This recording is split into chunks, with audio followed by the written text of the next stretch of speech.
আমি আজও বল তোমারই ওই প্রেমে গেছি হারিয়ে রাতের আকাশে। তবে কি কাহিনী শেষ আমাদের?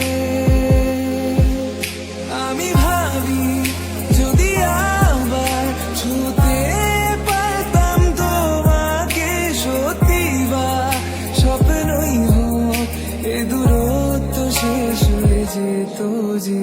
ভালো লাগা ভালোবাসার তফাৎ কি যে হয়